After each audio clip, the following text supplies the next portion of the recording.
Un par de cosillas antes de empezar. Últimamente, como todos sabréis, estoy empezando a streamear en Twitch y a veces subo fragmentos de esos directos al canal de YouTube y me imagino que a algunos os molestará o no estaréis acostumbrados porque al final es un formato bastante diferente, así que por si acaso me imagino que os habréis dado cuenta, pero quiero aclarar que esos vídeos que subo recortados de Twitch tienen una portada diferente con un marco verde para que directamente si la veis desde fuera y no os interesan los directos o los fragmentos de directos, ni siquiera entréis. Al final quiero aprovechar el contenido que hago en Twitch para subirlo a YouTube, pero tampoco quiero inoportunaros, quiero que os siga gustando el contenido que hago. Y una segunda cosa también de la que quiero hablar es que me estoy planteando, precisamente por todo esto de Twitch, la posibilidad de hacer un segundo canal directamente para subir los directos brutos de Twitch para aquellos que queráis verlos un poco en plan podcast. Si os interesa que haga un segundo canal que sea básicamente Basket365 directos y que sean los directos brutos sin recortar y sin arreglar,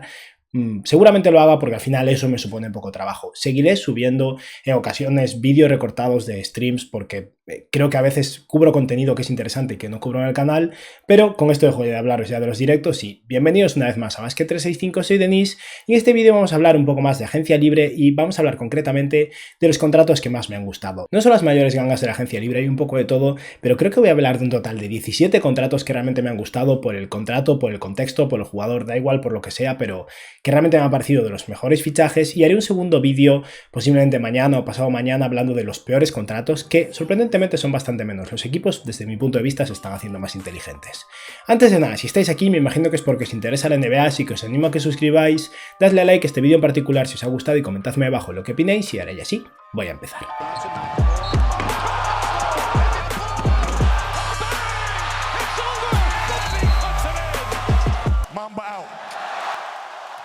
He decidido ordenar esto de menos a más, empezaré hablando de los jugadores que han firmado por la mínima y poco a poco iré escalando a nivel salarial y vamos a empezar hablando de un jugador que a mí personalmente no me encanta y no me gusta cómo encaja en el equipo ni a nivel de personalidad ni a nivel de juego, pero aún así el hecho de que esté jugando por la mínima es increíble, por eso tiene que estar incluido y ese es Andre Drummond. Puede gustaros más o menos Drummond, pero Drummond no es un jugador de la mínima. Da igual que no sea un jugador de calibre All-Star como se creía antes, ni mucho menos, da igual que no sea tan buen jugador a nivel defensivo, es una bestia en los tableros, es un jugador que aporta cosas y que todavía es joven y tiene mucho talento y el hecho de que esté por la mínima de los 76ers es muy sorprendente. No me gusta el hecho de que han tenido mucho beef ya previo en Beef y Drummond y que al final creo que los 76ers estarían mejor con un center peor y más role player y con menos expectativas de demostrar lo que vale para ganar más el año que viene, pero Drummond es un jugador que esta temporada pasada promedió en 27 minutos de juego 15 puntos y 12 rebotes. Eso es innegable que no son números de un jugador por la mínima del veterano cuando estamos hablando al final de un center de 27 años. Drummond es una ganga, aunque no me guste cómo encaja en el equipo. Ahora vamos a hablar de un jugador que me gusta cómo encaja, que tal vez no tenga tanto caché, pero que aún así es una ganga por la mínima, y ese es Otto Porter Jr., uno de los mejores aleros 3&D de toda esta agencia libre que se ha ido por la mínima a los Warriors y les va a ayudar muchísimo. Los Warriors tenían una buena defensa, pero necesitaban tiro de 3 aparte de Stephen Curry. Va a volver Klay Thompson, a ver cómo vuelve, pero sigue siendo Klay Thompson y ahora incorporan a Otto Porter Jr. que cuando está sano es muy buen defensor y un grandísimo triplista. Esta última temporada, donde no ha estado bien de salud como es habitual para Otto Porter, ha promediado 22 minutos de juego, 10 puntos, 5 rebotes, casi 4 triples intentados y un 38% desde 3 y al final es un jugador de 2'3 de altura y 2'17 de envergadura que puede jugar de alero, puede jugar de ala pivot, puede salir desde el banquillo, puede jugar en el puesto que jugaba antes Kelly Oubre Jr. en ocasiones, sobre todo si Klay Thompson está descansando, que puede ocurrir, y en general creo que es alguien que va a complementar este equipo, les va a ayudar y si está sano va a ser clave. Seguimos con un jugador que venía de ser una estrella, creía que iba a cobrar un contrato de estrella y está por la mínima en el equipo donde acabó la temporada, y ese es Victor Oladipo, que tuvo un año flojo, pero sigue siendo un jugador que pese a llevar 2 años y medio mal de salud,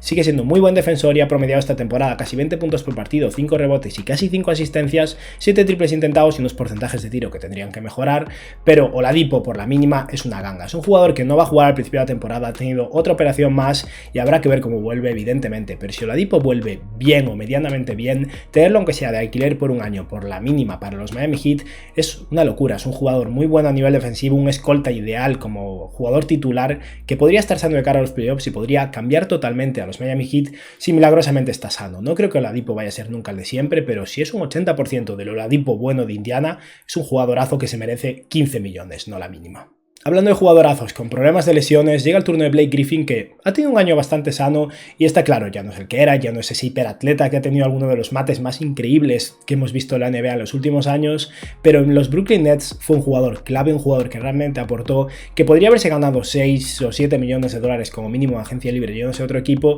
y aprovechando que va a cobrar 30 millones de nada de los Detroit Pistons la próxima temporada, decidió hacer un descuento a los Nets y se queda por la mínima. Blake Griffin por la mínima está muy bien. Esta última temporada ha promediado casi 26 minutos de juego, 11 puntos, 5 rebotes y 3 asistencias. Al final es un buen pasador, un jugador que puede jugar de center o de ala pivot, que ha tirado un 34% desde 3 en 4,5 triples intentados y un 42% en tiros de campo. Y al final, si están sanos Kyrie Irving, James Harden y Kevin Durant, en los playoffs Blake Griffin va a tirar muchísimos triples abiertos, va a aportar defensa, inteligencia, capacidad de pase, algo de versatilidad posicional, un jugador clave para un equipo que aún por encima ha perdido a Jeff Green, del que hablaré después, y por la mínima pues sale bastante bien. Y quiero hablar de un último jugador por la mínima, y ese es Malik Monk, que me parece un robo. Directamente voy a decir que a mí me gustaba más Malik Monk que Kendrick Nunn, y se han conseguido a los dos los Lakers, pero es que Monk se ha ido por la mínima por un año, y es un jugador que para mí a la larga va a ser un muy buen sexto hombre, alguien que ha tenido problemas para adaptarse a la NBA en sus primeras 3 temporadas y media, apenas produjo, eso es verdad, pero en este último final de temporada con los Hornets fue muy bueno, parecía que por fin estaba llegando Malik Monk, que no aporta mucha defensa, no aporta mucho playmaking, pero es un muy buen anotador, un jugador que puede quedarse en sus propias canastas, y que esta última temporada promedió 11 puntos por partido, casi 12, un 40% desde 3 en 5 triples intentados y poco más, pero no quieres nada más de un jugador que va a ser un sexto hombre y que un equipo como los Lakers, muy veterano, aporta juventud, energía, anotación desde el banquillo y posiblemente incluso un escolta titular si hace falta. Terminamos ya con los contratos por la mínima. Hay más que me han gustado, pero no quiero hacer una lista eterna. Estos son los 5 contratos por la mínima que más me han gustado y que más me han sorprendido, porque al final sabía que Iguodala se iba a ir por la mínima a algún equipo. No me sorprende que Dwight Howard se haya ido por la mínima a un equipo, o Carmelo Anthony, pero estos jugadores sí que tenían posibilidades de conseguir más dinero y han decidido dejarlo de lado. Vamos a hablar ahora de un proyecto total, un jugador que ha sido muy bueno en un año, hace 2 años, y desde entonces ha estado lesionado, nunca ha estado a la altura de lo que se esperaba de él. Y aún así, un equipo que está en una situación complicada, ha decidido arriesgarse, y es Justice Winslow, al que los Clippers le han pagado básicamente unos 8 millones por 2 años, 4 millones por año, todo el dinero está garantizado, no tiene ningún tipo de opción, pero Winslow, después de ser intercambiado desde los Miami Heat a los Memphis Grizzlies, no funcionó allí, le quedaba un año de contrato cobrando 13 millones de dólares y los Grizzlies decidieron dejarlo ir, lo cual me parece una decisión adecuada, era mucho dinero por un jugador que nunca está sano, pero Winslow en su mejor momento hace ya unos años, en la temporada 2018-2019, jugaba más o menos como point forward con el balón en las manos y promedió en Miami en esta temporada casi 30 minutos de juego, 12,6 puntos, 5 rebotes, 4,3 asistencias, que no es ninguna broma para un point forward. 4 triples intentados, un 38% desde 3 y un 43% en tiros de campo con muy buena defensa. Winslow solo tiene 25 años a día de hoy, es muy atlético, mide 1,98 m, tiene una buena envergadura y es un jugador que los Clippers sin Kawhi Leonard puede acabar siendo un alero muy interesante y que tienen asegurado por 2 años, lo cual quiere decir que tal vez este año sea un año perdido en cierto modo, no creo que vayan a llegar muy lejos, pero si Winslow está bien y produce a buen nivel y nos sorprende, el año que viene puede ser un jugador clave que todavía van a tener bajo contrato muy barato, cuando vuelva Kawhi Leonard todavía tengan al por George y básicamente tengan su núcleo habitual y posiblemente un jugador mucho mejor que esos 4 millones que va a cobrar. Llega el turno de un jugador que hizo el descuento local básicamente porque había ganado un anillo en ese equipo y quería quedarse un año más, y ese es Bobby Portis. Bobby Portis el año anterior cobraba 3,6 millones de dólares y rechazó esa opción del año siguiente de unos 3,8 millones para cobrar lo máximo que le podían pagar los Milwaukee Bucks, que eran como 4,3 millones, que sigue siendo poquísimo. Portis jugó a un nivel para cobrar un contrato como el de Kelly Olynyk, por ejemplo, o poco menos como mínimo, y Kelly Olynyk es alguien que va a estar en el otro vídeo, por cierto, y al final decidió quedarse en Milwaukee porque estaba a gusto, porque estaba feliz, porque ya había cobrado 15 millones de dólares de los Knicks el año anterior, o sea que los Knicks en cierto modo han subvencionado este año de Bobby Portis en los Milwaukee Bucks, y es un jugador fundamental para este equipo. Fue su sexto hombre, un jugador que jugó minutos importantes en las finales de la NBA, cosa que no podían decir de otros jugadores como Bryn Forbes, por ejemplo, y Portis esta temporada pasada promedió casi 21 minutos de juego, 11 puntos y 7 rebotes con un absurdísimo 47% desde 3 en 2,4 triples intentados, eso sí, un 52% en tiros de campo, y estamos hablando de un center o ala pivot de 2,8 metros de altura que no tenía fama de ser un buen defensor, pero tuvo sus buenos momentos en estos playoffs. Adicionalmente, un jugador con intensidad, con energía, al que realmente le importa ganar, que es en cierto modo el alma de estos Milwaukee Bucks y que se ha quedado por un año más muy barato y les está haciendo un favorazo. Quiero hablar ahora de un jugador al que me imagino que muchos no tendréis en mente cuando estáis pensando en gangas de esta agencia libre, porque no tiene el nombre o la reputación que tienen algunos de los jugadores de los que estoy hablando ahora mismo, pero la renovación de Furkan Korkmaz me parece una de las mejores que podrían haber hecho los 76ers. Necesitan tiro al lado de Joel Embiid y Furkan mide 2,1 metros, es capaz de defender a nivel decente aunque no sea increíble, solo tiene 24 años de edad y ha promediado esta temporada pasada un 38% desde 3 en casi 5 triples intentados. Y estamos hablando de un jugador que ha renovado por 3 años 15 millones, 5 millones por año. Y sí, es verdad, hay triplistas mucho mejores, pero varios de ellos están cobrando el triple, el cuádruple incluso. Y al final, un jugador que aporta incluso más defensa, por ejemplo, que Duncan Robinson, y algo de capacidad de tiro a nivel competente, aunque no sea tiro de élite, por ese precio, por 3 años, es ideal para un contender que necesitan jugadores baratos que puedan complementar a sus estrellas, y por eso me encanta esta renovación. Y vamos a hablar ahora de un jugador que se ha ido a un contender en los Lakers, y ese es Kendrick Nunn, que es verdad, no ha sido tan barato como Malik Monk, pero por 5 millones sigue siendo barato. Son 2 años de contrato, el último año es opción de Nunn, o sea que en un principio será un alquiler de un año y después gane o no gane un título seguramente o se quede por más en los Lakers y renueva o se vaya a otro lado, pero sea como sea, Kendrick Nunn es un fichaje muy potente. Los Lakers necesitan al final jugadores capaces de tener el balón en las manos y quitárselo de las manos a LeBron para que descanse. Westbrook puede tener el balón en las manos todo el tiempo que haga falta, tiene energía de sobra, pero un suplente decente capaz de hacer eso en ocasiones, sobre todo a nivel ofensivo, porque Nunn en defensa no aporta tantísimo, no es terrible, pero no es una maravilla, pero en ataque ha tenido sus dudas, sobre todo porque en los 2 últimos playoffs con los Miami Heat se cayó un poco la rotación, pero por lo menos durante la temporada regular suma y suma mucho. Esta última temporada con los Miami Heat promedió casi 15 puntos por partido y 29 minutos de juego, 3 rebotes y 2,6 asistencias, 5,7 triples intentados con un 38% desde 3, varios de esos triples creados por sí mismo, no solo catch and shoot, y un muy potente 49% en tiros de campo para un base o escolta de 1,88 m. Nunn no es un jugador perfecto, sin ningún tipo de defecto, pero es un jugador que aporta mucho, sobre todo a nivel ofensivo, y que por esos 5 millones de dólares es una ganga para los Lakers que realmente necesitaban profundidad.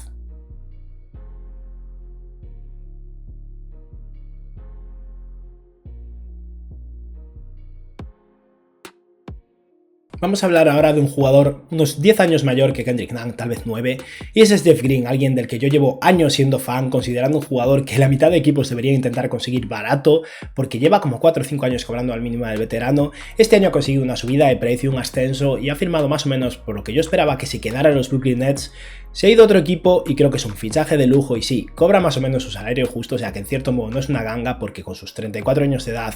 puede que su producción empiece a decaer, pero Jeff Green por 2 años, 10 millones de dólares para los Denver Nuggets es una maravilla, un jugador que es un suplente muy bueno para Aaron Gordon, alguien que puede jugar de la pivot, puede jugar de small ball center, puede incluso jugar un poco de alero, defiende a buen nivel, es capaz de tirar de 3. Jeff Green es un jugador muy completo, muy experimentado y que para un equipo como los Nuggets que quiere ganar va a sumar seguro. Esta última temporada con los Nets fue un jugador indispensable para ellos, promedió 27 minutos de juego por partido, 11 puntos, 4 rebotes y 1,6 asistencias con 3,7 triples intentados y un 41% en tiros de 3 con un 49% en tiros de campo. Me preocupa un poco la edad de Green, es verdad, sobre todo en su último año, cuando tenga 36, puede que esos 5 millones de dólares se hagan un poco cuesta arriba, pero 5 millones no es nada en salario en la NBA y es un jugador que va a aportar posiblemente más que Paul Millsap, que estaba cobrando bastante más. Escalamos de 5 millones de dólares a 5,9 para llegar a una de las decepciones de esta agencia libre y algo que personalmente a mí me hace feliz, dado que estamos hablando de Dennis Schroeder, que ha fichado con los Celtics, el equipo que más me gusta, por 5,9 millones de dólares y solo un año. Al final el objetivo de Schroeder es jugar una buena temporada y volver a intentar ganar sus 120 millones de dólares en la agencia libre del año que viene, cosa que no va a pasar. Me imagino que muchos ya habéis visto mi último vídeo hablando sobre jugadores que fracasaron al apostar en sí mismos. Dennis Schroeder es el ejemplo más reciente, pero es un jugador que es bueno y por 6 millones de dólares es una ganga, lo era para quien fuera que lo consiguiera y precisamente para los Celtics es muy útil. Al final no tienen un base titular, a menos que consideremos a Smart un base, y Schroeder va a aportar en este equipo, aporta profundidad desde el banquillo si lo juegan de sexto hombre o un base decente o bueno en la posición de titular. Schroeder no es un gran pasador ni un grandísimo tirador, pero es bueno en defensa aunque sea pequeño y es muy bueno a la hora de finalizar cerca del aro y de penetrar a canasta. Es un jugador muy rápido y hábil con el balón en las manos y estamos hablando de alguien que eso, la temporada pasada con los Lakers promedió 32 minutos de juego, más de 15 puntos, 3,5 rebotes y casi 6 asistencias con un 44% en tiros de campo y un 34% desde 3. Schroeder por un año por 6 millones de dólares es muy barato. Vamos a hablar ahora de un jugador que está cobrando básicamente lo mismo, esa excepción de mid-level para equipos sobre el impuesto de lujo de 5,9 millones de dólares, pero en esta ocasión tiene 2 años de contrato, siendo el segundo en opción del jugador, y es Patty Mills, que es un grandísimo refuerzo para los Brooklyn Nets. Los Nets tienen un equipo muy potente a nivel de estrellas, claramente, con Kevin Durant, Kyrie Irving, James Harden. Han retenido a Blake Griffin y aún por encima les ha llegado Patty Mills por 6 millones de dólares, y Mills no es un jugador que se merezca los 15 millones o 17 o 18 a los que creo que debería haber aspirado Dennis Schroeder de manera realista, pero es un jugador más experimentado, un mejor tirador y en cierto modo un jugador más complementario para estos superestrellas que tienen básicamente, y estamos hablando de alguien que con los Spurs ha estado en 1000 peleas en playoffs y que ha promediado esta última temporada con 33 años recién cumplidos, casi 25 minutos de juego por partido, 11 puntos y bueno, pocos rebotes y asistencias, pero 6,3 triples intentados con un 38% desde 3 y un 41% en tiros de campo. Patty Mills aporta experiencia, creación desde el banquillo, tiro de 3 y un suplente fiable si en algún momento pasan cosas con Kyrie Irving, que todos sabemos que Kyrie Irving tiene sus momentos de desaparecer, o sea que desde luego es alguien ideal para los Brooklyn Nets. Y vamos a hablar precisamente de su ex compañero de equipo en los San Antonio Spurs, un jugador que también esperaba que tuviera un mercado similar y esperaba que al igual que Patty Mills cobrara algo más cercano a los 10 millones de dólares y se ha ido por 6 millones por año, 2 años 12 millones a los Utah Jazz, y es un contrato que me gusta mucho. Rudy Gay me preocupa un poco más a nivel de edad porque tiene ya 34 años, pero cubre una posición de necesidad completa en los Utah Jazz que necesitaba un jugador grande de ala, capaz de jugar de alero, ala pivot, capaz de defender o de intentar defender a jugadores grandes como LeBron James o Kawhi Leonard, y Rudy Gay es un jugador atlético de 2,3 metros de altura y 2,21 de envergadura, que con esos 34 años de edad no es ya un defensor de élite ni mucho menos, pero es una opción mejor que Royce O'Neal, que puede ser mejor a nivel defensivo pero mide básicamente 10 centímetros menos, y es alguien que poco a poco se ha ido transformando en los San Antonio Spurs y se ha convertido en un mejor triplista, que esta temporada pasada promediaba un 38% desde 3 en más de 4 triples intentados, y al final aporta a los Utah Jazz defensa, versatilidad posicional, tiro de 3 y un jugador que puede hipotéticamente, si realmente es necesario, jugar de small ball center cuando Rudy Gobert sea injugable, como pasaron en los playoffs pasados, y eso por 6 millones de dólares creo que les vale la pena. Ya estamos cerca del final, llega el turno de este señor que por 36 millones de dólares a día de hoy no valía la pena, es verdad. Kemba Walker a mí personalmente me gusta mucho, me gusta su estilo de juego, me parece un jugador que realmente ayuda a los banquillos, además es una personalidad potente en el vestuario, pero la situación estaba complicada con los Celtics querían flexibilidad salarial y a Kemba le quedaban 36 millones de dólares de contrato este año y unos 37 y algo el año que viene, por eso se acabó yendo a Oklahoma y acordó un buyout, por cierto, muy potente, 20 millones de dólares que dejó sobre la mesa, aún así los Thunder le van a pagar como 55 millones en 2 años, pero después de eso obviamente tenía la tranquilidad de tener un contrato grande detrás ya asegurado y se fue mucho más barato un equipo, y eso es la clave al final. Kemba Walker por 36 millones de dólares está fatal. Kemba Walker por 2 años, 16 millones, 8 millones por año para los New York Knicks es increíble. Los Knicks en playoffs claramente necesitaban anotación, necesitaban tiro, necesitaban creadores con el balón en las manos. Derrick Rose era el único capaz de hacerlo de manera consistente, y a Rose le pesan los años y no es un gran tirador aunque haya tenido una temporada increíble, y Kemba si está sano es una locura para este equipo. Que los Knicks hayan conseguido por 8 millones de dólares por 2 años, asegurándose el segundo año además, no es una opción del jugador ni nada, a un jugador que el año pasado con los Celtics estando muy mal, promedió 19 puntos por partido, 4 rebotes y 5 asistencias, con 8 triples intentados y un 36% desde 3, recordemos estaba muy mal y aún así tiró al nivel promedio desde 3, es una pasada por los New York Knicks. Kemba Walker por 8 millones de dólares es posiblemente la mayor ganga de esta agencia libre y redondea una agencia libre de los New York Knicks decente, sobre todo una vez descubrimos las opciones que tenían de contrato de los últimos jugadores, pero no tan buena y que de repente ha pasado a ser una de las mejores, porque Kemba, si está al 70% o al 80% de lo que era el Kemba bueno en los Hornets,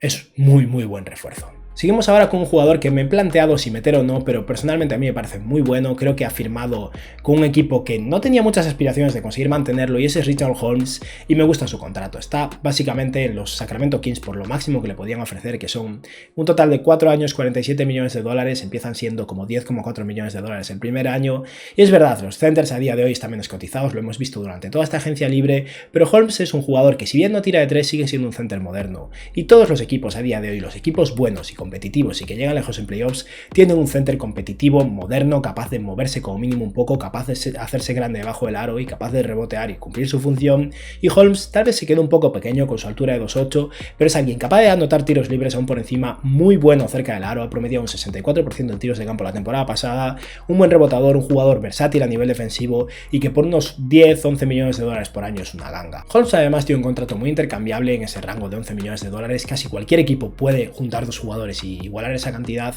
por lo que si en algún momento la situación en los Kings vuelve a truncarse, ahora que parece que por fin está empezando a mejorar, siempre tiene la posibilidad de moverlo y sacar algo por él. Holmes va a tener mercado. Vamos a hablar ahora del penúltimo jugador de esta lista, un jugador que para mí, antes de que empezara la agencia libre, era un claro candidato a estar en el otro lado, entre los contratos que menos me gustaban de esta agencia libre, y debido a que el mercado voló y rápidamente se acabó el dinero, porque era una agencia libre un poco limitada en ese aspecto, acabó firmando un contrato que a mí personalmente me parece increíble. Ese jugador es Kelly Oubre Jr., que aspiraba a ganar unos 20 millones de dólares, siendo realista yo esperaba más bien 17 o 18 millones, y acabó conformándose con 2 años, 25 millones de dólares con los Charlotte Hornets, teniendo solo 5 millones garantizados el año que viene. O sea que técnicamente Kelly Oubre Jr. es un pseudo Spiring de 13 millones este año, o un jugador que podría mover como un Spiring el año que viene por 12 millones de dólares si quisiera moverlo, o alguien que podría mantener. Oubre es un jugador que ha tenido una temporada floja, muy floja de hecho, desde 3 este año, y aún así con los Warriors esta temporada promedió 15 puntos por partido y 6 rebotes, defensa decente, no tan buena como puede aparentar siendo un jugador de 2 metros 1 de altura, 2,20 de envergadura y tan atlético, pero defensa decente,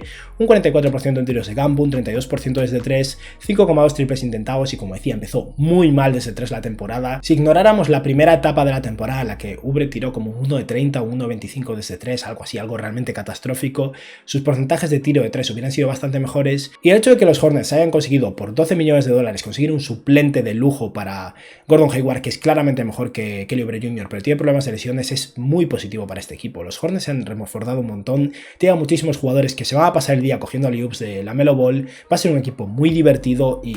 Kelly Oubre Jr. tiene un contrato útil y bueno para el equipo si quieren mantenerlo, y un contrato muy fácil de mover si quieren hacer un intercambio para sacar valor de él o para juntarlo con otros jugadores y conseguir un jugador mejor. La verdad es que los Hornets han tenido una agencia libre muy buena. Y por último, un jugador que para mí originalmente iba a estar también en el otro lado y ha acabado aquí es Chris Paul. Chris Paul estaba claro que iba a cobrar en torno a 30 millones de dólares por año, mínimo iban a ser 3 años y acabaron siendo 4, o sea 120 millones de dólares, 4 años, y a mí esto me preocupaba, me parecía muchísimo, pero una vez se conocieron todos los detalles sobre el contrato ha pasado a ser un contrato increíble para los Suns. Cualquiera le iba a pagar a Chris Paul 3 años, 30 millones de dólares por año, creo que los Pelicans estaban dispuestos de hecho a pagarle 100 millones por 3 años, y Chris Paul ha accedido a quedarse en los Phoenix Suns con el equipo con el que llegó a las finales por eso, 4 años, pero solo tiene los 2 primeros años garantizados, en el tercer año tiene garantizado solo 15 millones y el siguiente no tiene nada garantizado. Y estamos hablando de un jugador que este año ha sido All-Star, All-NBA y ha promediado 16 puntos por partido, 4,5 rebotes y 9 asistencias, con un 50% en tiros de campo y un 40% desde 3, todavía es un buen defensor y sí, tiene 36 años, por lo que el contrato a largo plazo era preocupante, y de repente ha pasado a ser un jugador que si realmente necesitan cortar en 3 años, le pagan 15 millones de dólares, que es la mitad, y ya está, y si no, lo pueden mantener. La flexibilidad que Chris Paul estuvo dispuesto a ofrecer a los Suns para mantenerlo en vez de irse a otro equipo es increíble, yo no me lo esperaba, no creía que fuera necesario que Chris Paul accediera a esto, y por eso me parece una victoria total para los Suns, que aún por encima renovaron a Cameron Payne muy barato, no he llegado a incluirlo aquí, pero me lo he planteado, y por eso me parece uno de los mayores chollos y uno de los contratos que más me gustan de toda esta agencia libre. Y con esto hemos terminado ya este vídeo, 17 jugadores. Como decía, el próximo vídeo será mucho más corto. Creo que solo hay como 7 o 8 contratos que no me han gustado en la agencia libre. Y nada, esto ha sido todo por hoy. Espero que os haya gustado el vídeo y que tengáis un buen día. Adiós.